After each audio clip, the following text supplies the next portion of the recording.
All right. Well, hello, everyone.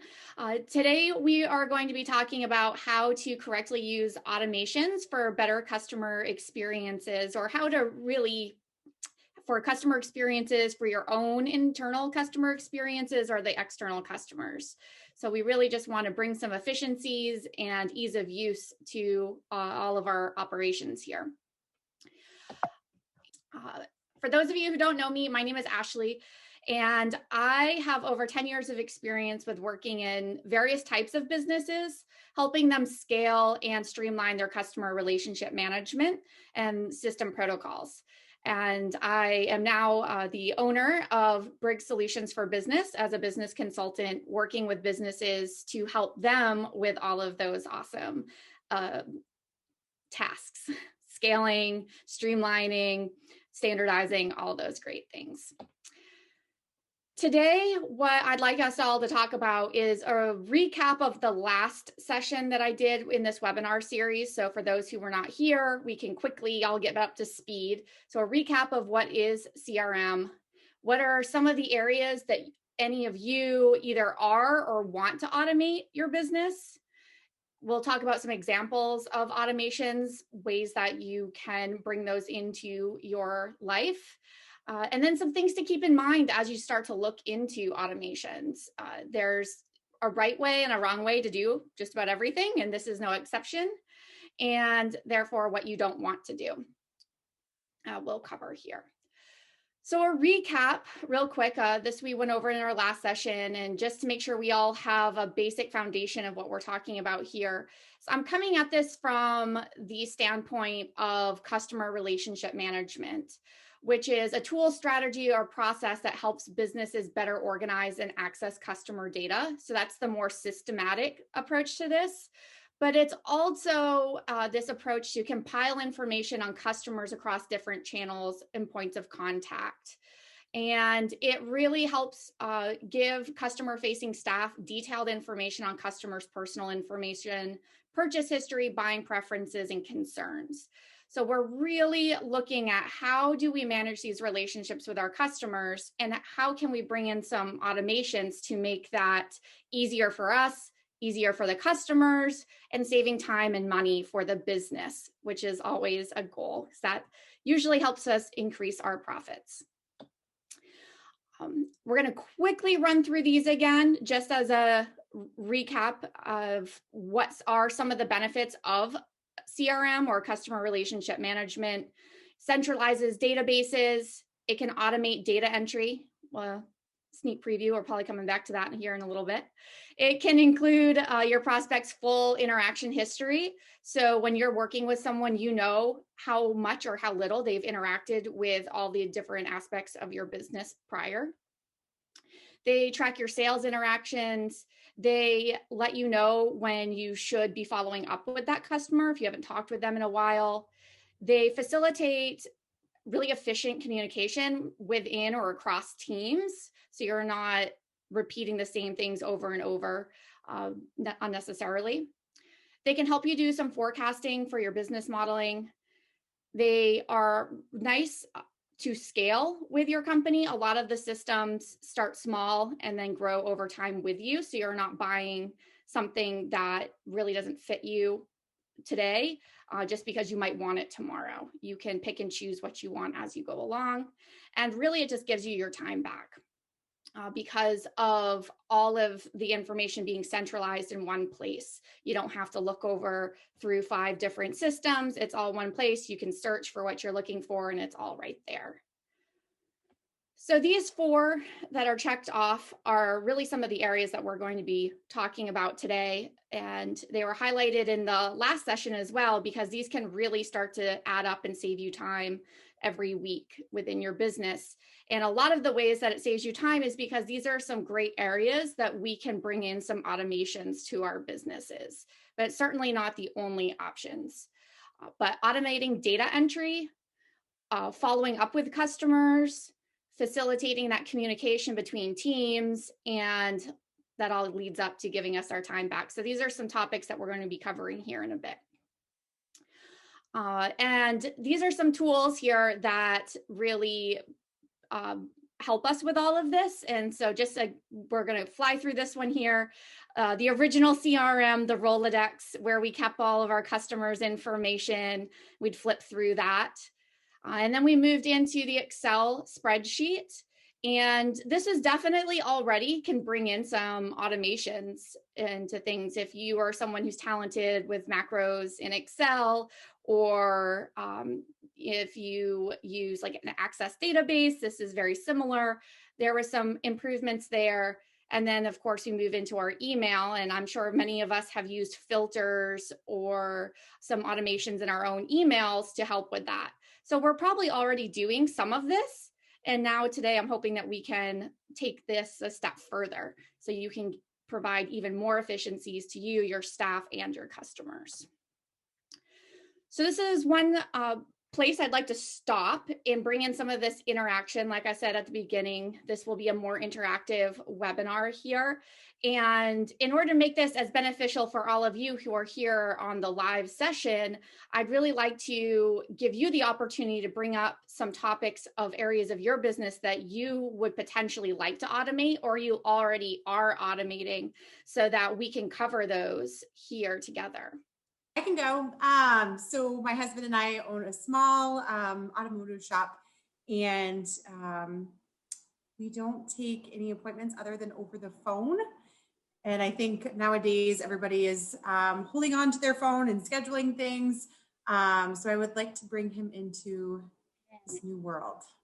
All right. So online scheduling or automatic scheduling? Yes. And like reminders sent to all of the customers as well. Excellent. Okay. That's a good one. Thank you, Jessica. Kelly, do you have something?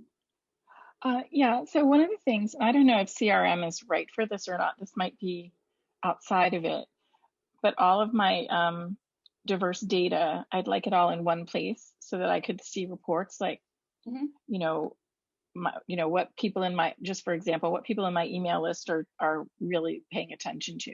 My email program doesn't do that for me. And, it's like, so if someone on my email list came to a class and, downloaded something, I like all of that to be easily collected. So I could just say, 10% of people did it, or 100%. Okay, excellent. Thank you, Kelly. Does anybody else have anything that they want to throw into the mix as we get started here? Mine's all about follow-up. Follow-ups? Follow-up, 3 months, 6 months, 9 months. I just want to keep people in the loop of when the last time I saw them, when they had an appointment, etc. Okay, excellent. That's huge for me. Anyone else? Okay, excellent. Thank you, everybody, for your participation. We'll definitely cover all of these and a whole lot more. So online scheduling is the one I'm going to jump into first, because this is something we're seeing a lot of right now, where we're all moving remotely and digitally as we're working, and online scheduling is becoming a lot more ingrained in all of our days, I think. We used to be able to stop down the hall and say to someone, hey, do you have a couple minutes to meet, or this, that, or the other thing. It was pretty easy to set up a time to meet. But now that we're all remote, it's a little bit more tricky. And then what that ends up resulting in is I'm typically somewhere between 3 and 6 emails back and forth, trying to find a mutually open time for each person or participant. And if there's more than 2 people, then it can get really out of hand. And then if you really want to complicate things, if you interact with people who are in different time zones, then there's a whole nother set of complications, because you have to confirm that you're in the right time zone, or they show up at the wrong time, or you show up at the wrong time because there's a misunderstanding. So all of those things are great examples of why automating the scheduling process is a huge benefit to both you, your staff, and then, of course, your customers. It saves so much time by setting up those online scheduling tools. And there's a bunch of ways that we can do this, of course. So there are ton of different programs out there on the market for online scheduling. So we're not going to get into the specific programs, but more of the how can you use this. So you sign up for a program, you put in the appropriate availability and whatever's going to fit for your business. So if it's just you and your availability as an individual, or it could be you put in all of your staff and their availability. Jessica, you mentioned automotive shop. So you might have something that's more like, you want to take in, or you have the availability to take in a set number of vehicles per day, or you can set it up by even service type. So you know that an oil change takes 75 minutes and you want to give yourself a 15-minute buffer. So you put that in at 90 minutes. A brake job is going to take 6 hours. I have no idea if these are accurate assumptions or not, but you put that in there so people can go on. They select the service they want, and then the calendar is going to show them the available slots based off of what the calendar has available for time and the amount of time that is needed for that service. So now they're able to flip on their phone, maybe are on their computer at lunch or whatever is convenient for them, and they're able to get scheduled when it's convenient for them, and they're not tying up any of your staff's time back at the office. So now that person either has more time to do other things that can produce revenue, or maybe you just don't even need another person. So if you're looking to grow your business, but you're not wanting to really take on that extra staff overhead, this is a potential way to bring things in. And then continuing on with the automations with online scheduling, some of my favorite things around this are the automatic invitations. So somebody selects their service, you can collect all this extra information from them. So it's all automatically asking their name, their vehicle type, any extra information that you might need about this person. So you know it all before they even get there. And then when everything's complete, it sends them an email with a meeting invite. I don't know about all of you, but I pretty much live and die by my Google Calendar. And so meeting invites are really, really important for me to stay on task. And so when I get those meeting invites, it's automatically in my calendar. I don't pay any more attention to it, but I know when I'm looking the night before at tomorrow's day, oh, I have to have my tires rotated tomorrow. And so I've got to get up a little extra early to go drop off the car. And I can then, of course, set my own reminders and alerts there. And then going a step further, the systems can automatically send out those reminders for you. So many of you probably got the reminders today about this an hour before the session. We're all super busy and exhausted and overwhelmed from life. And so it might be our best intention to get that information in our calendar and pay attention, but we still space it. And those reminders are really helpful. So you can send out those emails automatically. You can even now send out text messages automatically to remind folks of upcoming appointments. And they not only are getting people in the door more consistently, so your no-shows are going to go way, way down, but it's also a nice touch point. You might put in a little reminder to bring something with them if there's a special something they need to meet with you. And you don't have to do anything. There's no extra work on your part. So that's some of the ways that you can automate that scheduling. And it all starts there with selecting your online scheduling option and then how you set it up from there, depending on your business's specific needs. I'm going to pause for a moment. Does anyone have anything extra they want to add to that, or any follow-up questions on scheduling and how we can automate that, or what the benefits of that are? No. Okay, perfect. So one thing before we jump on though, no, we're going to skip and hold on to that in a little bit. So I'm going to use this now as an example for one of the other questions, follow-ups. So follow-ups are really, really important tasks in maintaining a customer's relationship. The longer we have a customer working with our business, the more value that customer brings to us. And I'm sure we've all heard that it costs a lot more money to get a new customer than it typically does to maintain an existing customer. So it's in our best interest to keep those customers transacting with us for as long as possible. And one of the easiest ways to get them to continue interacting with us is to ask them. So we send them reminders. So if you're a service-based business, then it's really easy usually, because there's check-ins, there are regular maintenance. So going back to the auto body shop or an auto shop, tire rotations, oil changes, annual tune-ups, things like this. When you're setting that up, you have an idea of when the customer is going to need that next service. And so when they're checking out, you can update their profile and have the system automatically send them out a timely reminder that says, hey, we estimate it's been about 5,000 miles. You're getting due for your next tire rotation. Did you know that by rotating your tires regularly, you extend the lifetime use of your tires, saving you money? So now you've given them a value add, you've educated them, you've reminded them, and in that same email, you have a button that says, schedule your appointment easily by clicking here. They pull it up, they see what's available, they can compare it right there with their schedule, and now they're registered or scheduled for their upcoming appointment. They're going to automatically get the invite, they're going to automatically get the reminders, and it gets them in the door when they might have pushed that another couple of months. And if we think about it, somebody who goes and has their tires rotated consistently every 5,000 miles over the span of a lifetime with us, that's going to bring in a lot more revenue than somebody who consistently has their tires rotated every 6,000 or 7,000 miles. So it really starts to add up, and it really can make a big difference when we send those out.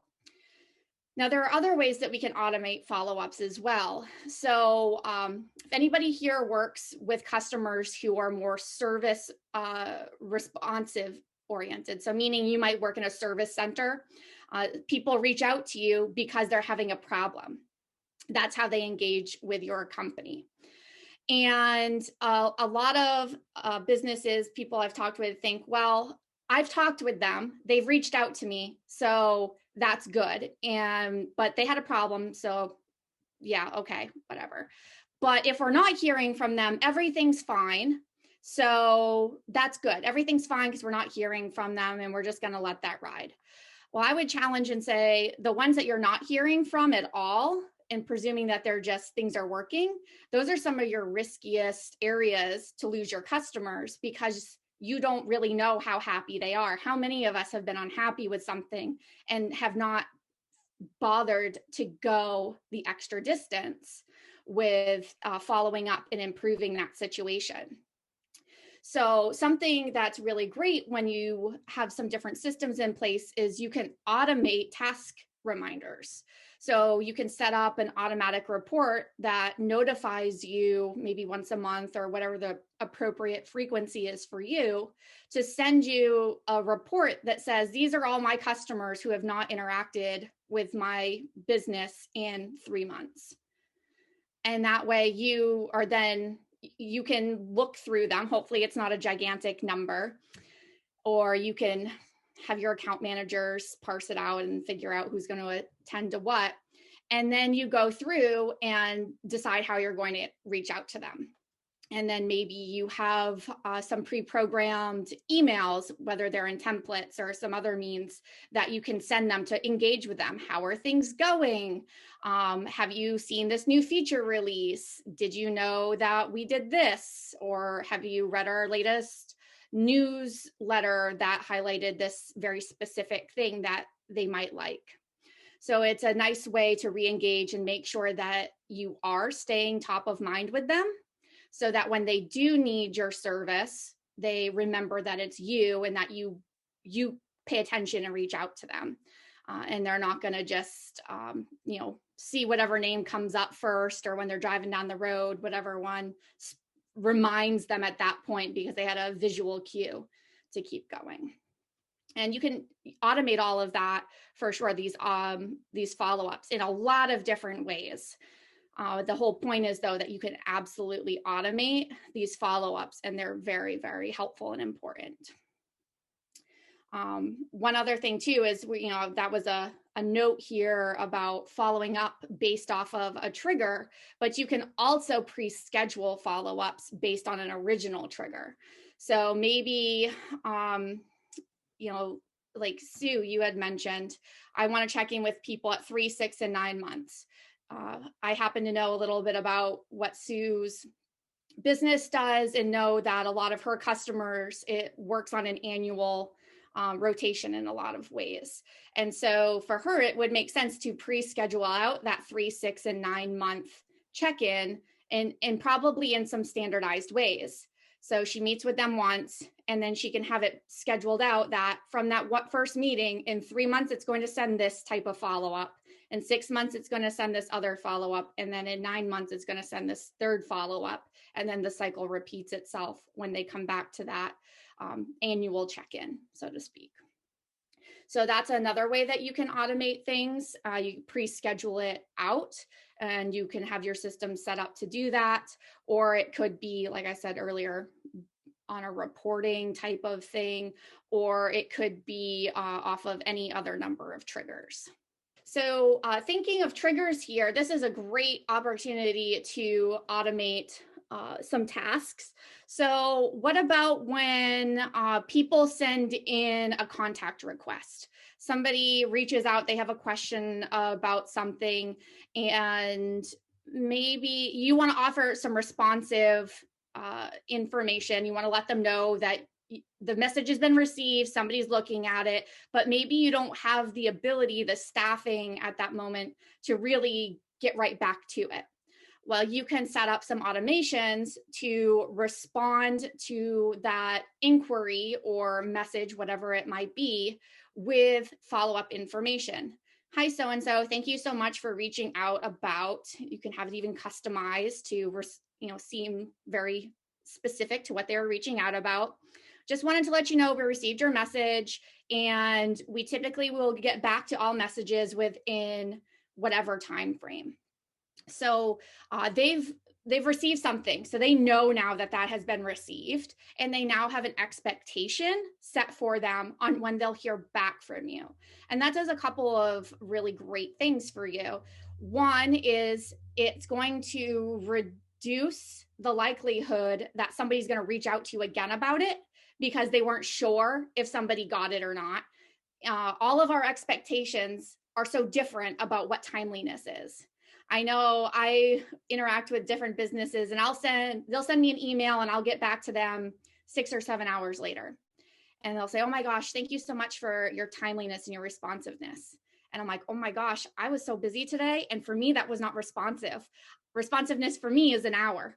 And so we all have different expectations, and you don't know what that person's is. So when you don't just leave it hanging, and if it's more than an hour, there's a real chance that you might hear from that person again saying, hey, I reached out, nobody got back to me. And now they're a little annoyed. And now you have twice the communication that you have to manage and deal with.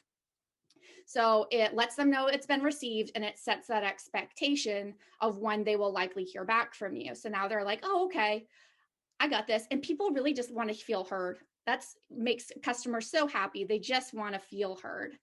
The other thing that it can do is if something does happen and something does fall through the cracks, if that time frame has been exceeded and they haven't heard from you, then they are much more likely to reach out and say, hey, it said I was going to hear back from someone in this time frame. I didn't.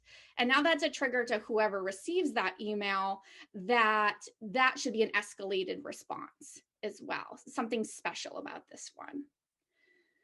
And there, as with all of the things that we're talking about today, there's so many ways that you can accomplish all of these different ideas. It's really going to depend on your business, where you are, what your goals are, but the ideas are pretty much the same for everybody. Anyone can use these in some shape or fashion.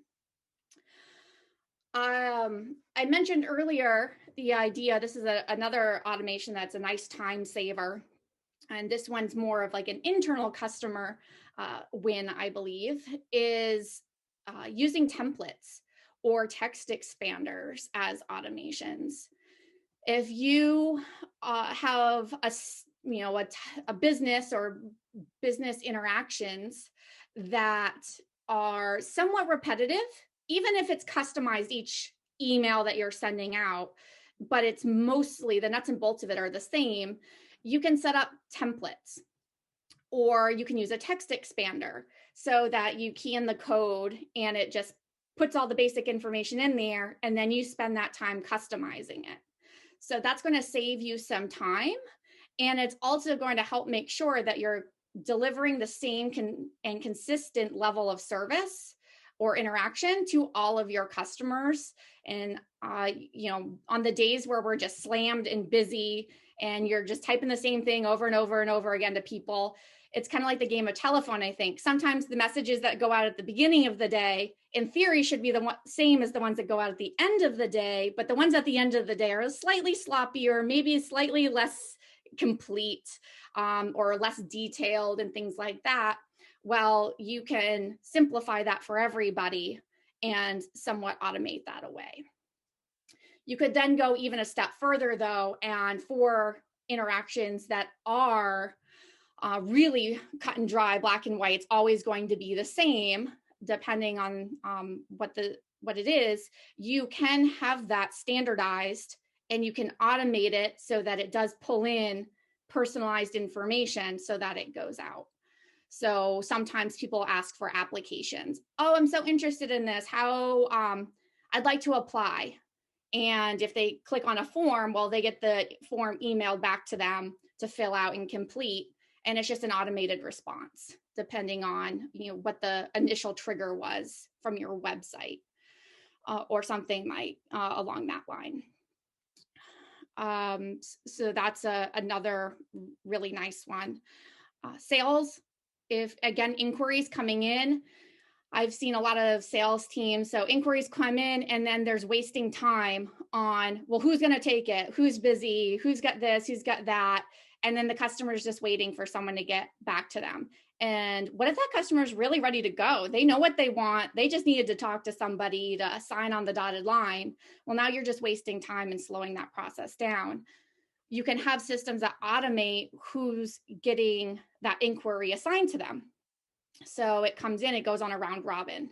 So you can do that with phone calls. You can do that with emails. You can do it with task assignments. For customer success managers, you can have clients assigned that way. And it just takes the headaches out of all of that. And then the nice thing is that computers are getting pretty smart, but we're still the humans and have some hopefully higher thought capacity. And sometimes the customer gets assigned to the wrong person, or they have a couple of bigger clients assigned to them and they are next in the rotation. You can just easily reassign them, or you could temporarily, bypass them at that point. But again, the idea is that this all is happening automatically. A manager doesn't have to be involved. And the customer is getting some very immediate response back. It's really speeding up that interaction, and they're not getting passed all over the place to different people so that they're being helped. So going back to one of the questions that we had earlier about, I really want all my data in one place. And yes, I think a CRM system, a customer relationship management system, is a really great tool for that. That is one of the major ideas of this, is it's bringing all of that information from your different systems as much as possible into a centralized place. And there are ways that that data can be filtered into the centralized system automatically. So a lot of the CRMs these days do have direct integrations with a lot of other popular data collecting systems, whether it be a form or an email system or websites, Amazon, other e-commerce platforms. The information comes from the outside and filters in automatically through those integrations that are already built. So that one's pretty easy, and it reduces a lot of duplicate data entry, which is really great because it saves everybody time and it greatly reduces the likelihood of data integrity issues, because the more you type something, the more opportunity you have to make a mistake. And then a really nice benefit of that is that oftentimes you can set it up so that the customer or the client is the one entering the actual information, and it ends up filtering into that centralized hub. So you can completely reduce the time that an internal person is spending on that data input, so they can spend more of their time managing that interaction with the customers and making sure that they're getting the right information. And then there's a whole slew of automations that go along with that once there are things that information is in the CRMs.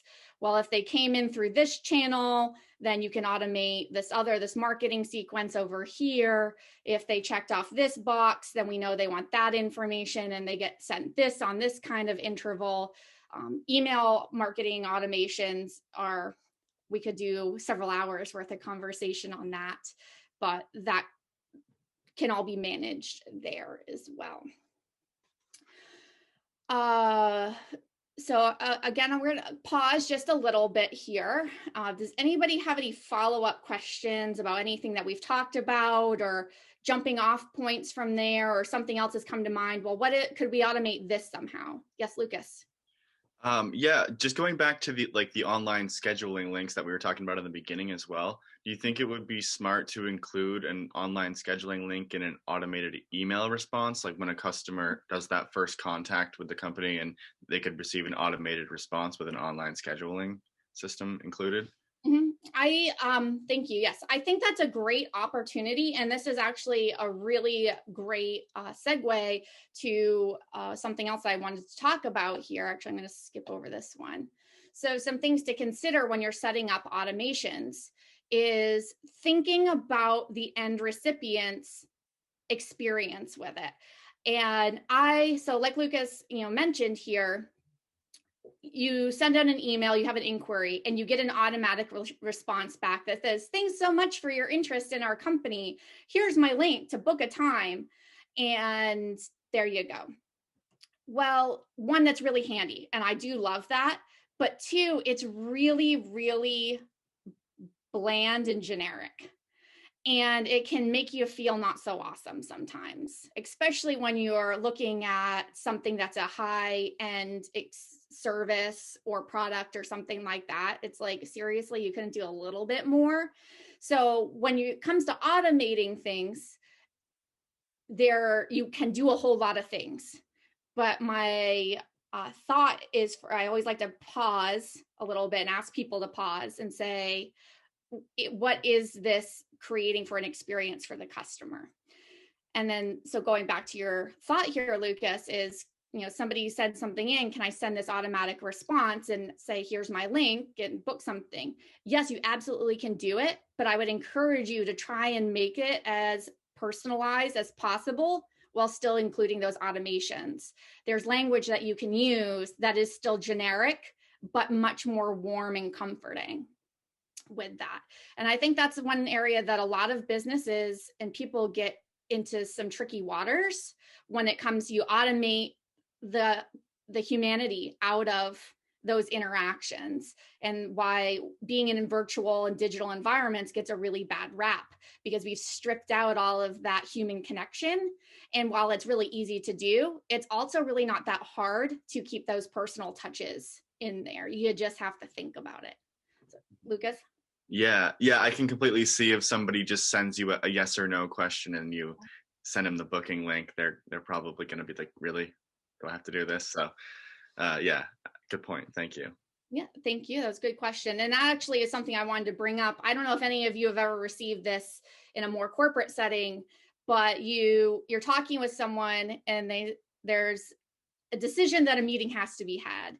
And one person goes, my booking calendar is up to date. Pick a time. And they don't give you the link. They don't do anything. You're just expected to go find it. My calendar's up to date. Send me an invite. And I've received these a couple of times, and I know the intention is not to be cold and demeaning, but it really can come across that way as when it's presented that way. And there's so many easier like things that are just as easy to say that don't leave you cold and like pushed off feeling.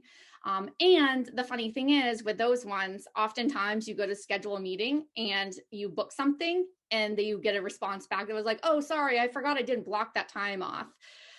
So I just, again, encourage people to be mindful when you're communicating with people around that automatic scheduling. It's a great tool, but don't forget the personal touches that go along with it.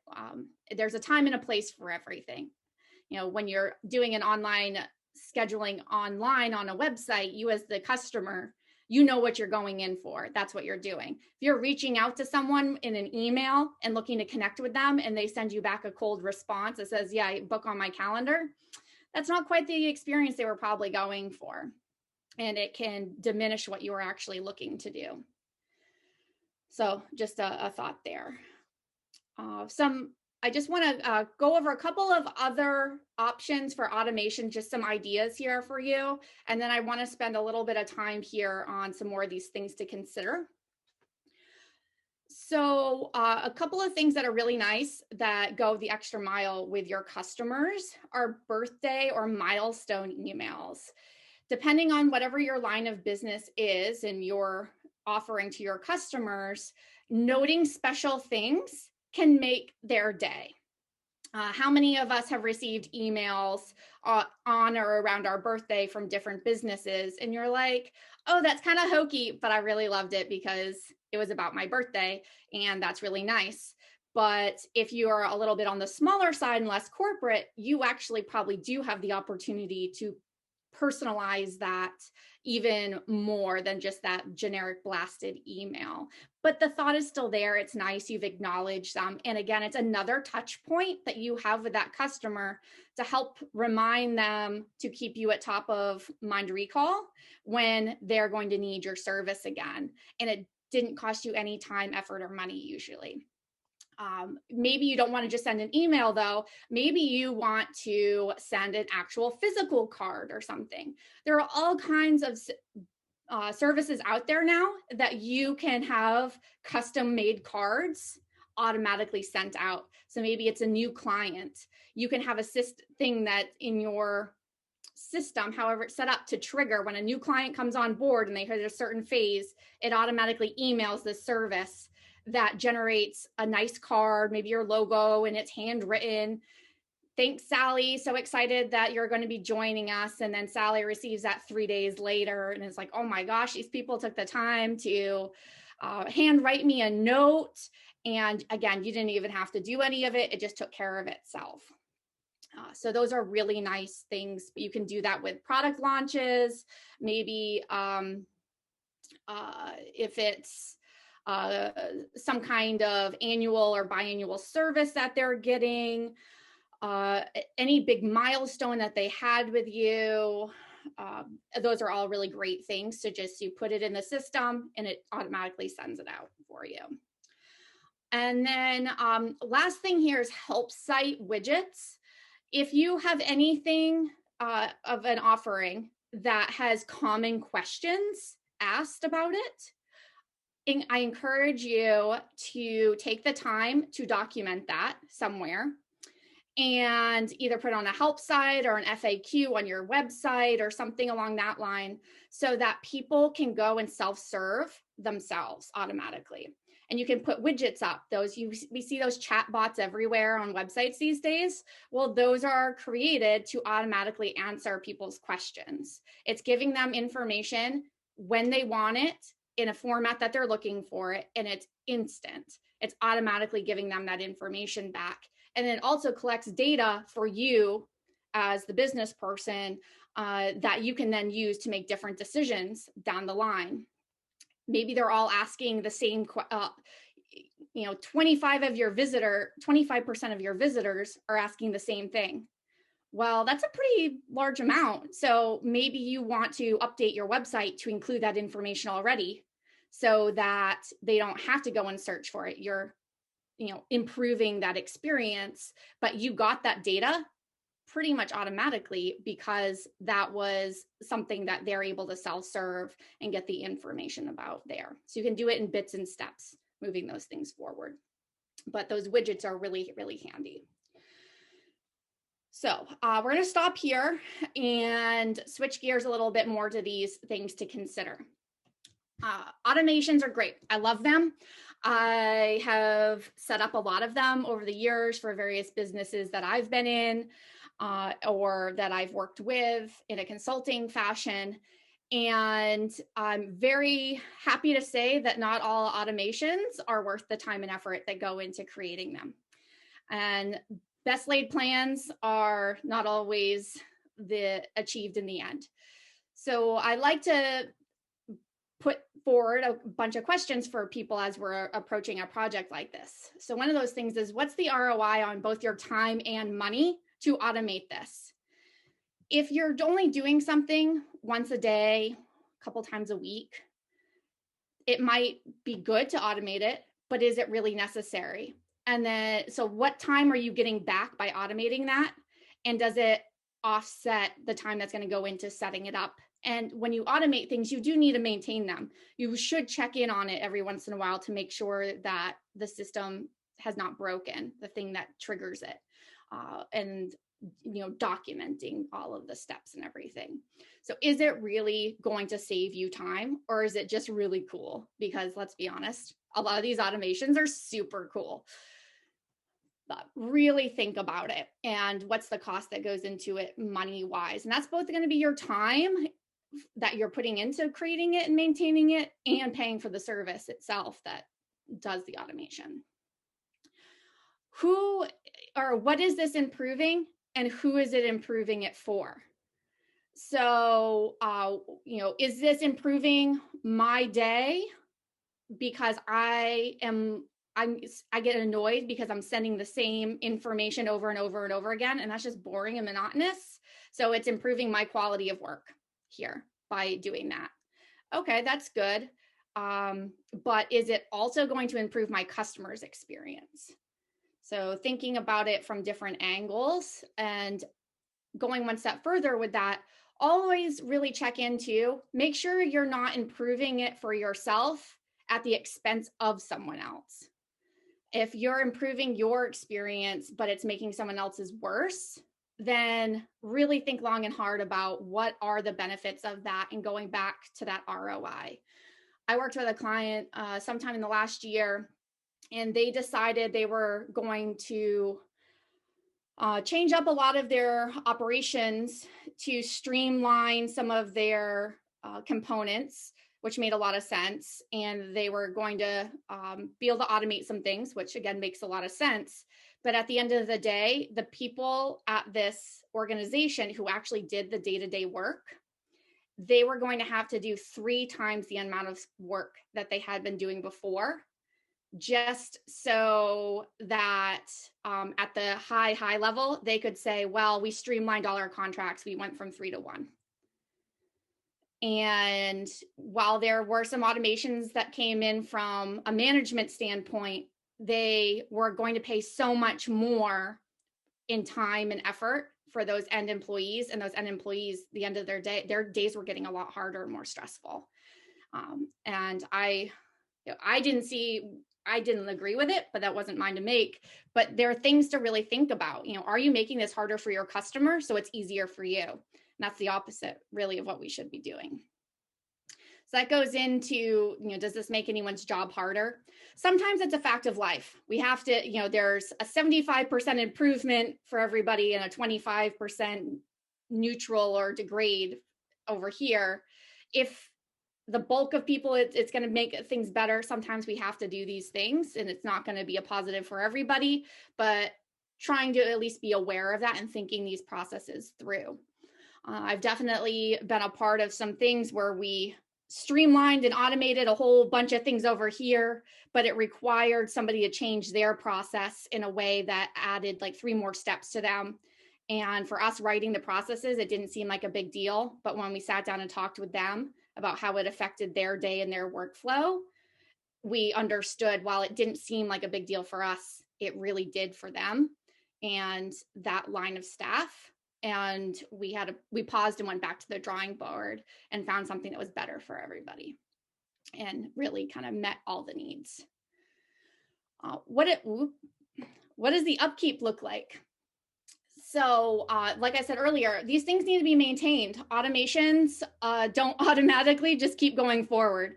If you work with websites, you know that the system, those have to be updated all the time. They don't just automatically maintain and update themselves. You have to go in and periodically check on things, review the updates, make sure everything's going to be compatible. And that definitely will happen with these. Automations are typically happening because of a trigger that happened. Well, what happens if you change the trigger and you forget about the automation piece? It's going to break it. And if you change the trigger and nobody updates the automation, and then you get 6 weeks down the line, you're like, geez, why has nobody really reached out to us? It's been really quiet.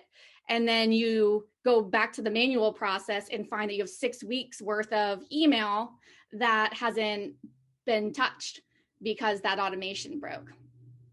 So really thinking about what does the upkeep look like for something. Don't, again, automations are super cool. Technology is really cool. And we can make things really complex unnecessarily because it's fun and exciting. And sometimes, probably a lot of times, we can set up these automations, look at it and say, okay, can we take it down one more level? And you have the same end result, but you've made it a little bit more simple, and therefore it's easier to maintain. And then going along with all of that is making sure that everything is really well documented.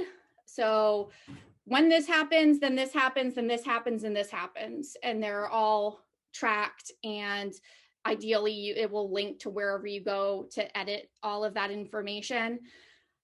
Just for a lot of the reasons I was just talking about, you have to change something. Well, that's good, but now what else do you have to change? And it's all just stated right there. It's super easy and quick to take care of it. Or what if you have staff that, changes hands? When I, recently left a job, my name was all over a bunch of automated emails.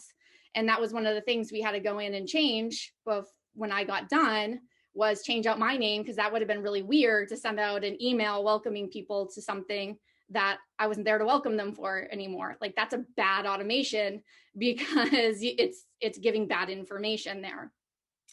So making sure everything's really well documented, anything that is automated, so that somebody else can get in there and make adjustments if anything was to happen to you and you weren't there to do it, or you lost your memory and you forgot how to do it, things like that. So those are definitely all things I encourage people to really think about when they're getting into the setting everything up. And then, of course, the other thing is talk with somebody. If you're somebody who is inclined to be able to handle this stuff, go for it. Get in there, play around. There's a lot of things out there.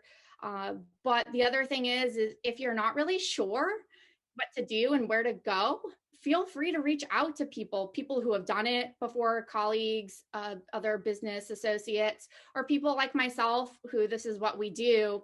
And we can sit down and talk with you about what are your goals today? Where are you looking to go? And, best practices to get there. Because a lot of times you'll spend what you would spend to pay for someone, you're going to save in your own time, because you're probably going to have to do it at least twice, because you're fumbling through and learning it on your own versus just getting right to the finish line as fast as possible. As we start to wrap up here, I just want to let you know we do have our next webinar and part of this Work Smarter, Not Harder series. And it's all about communicating with customers.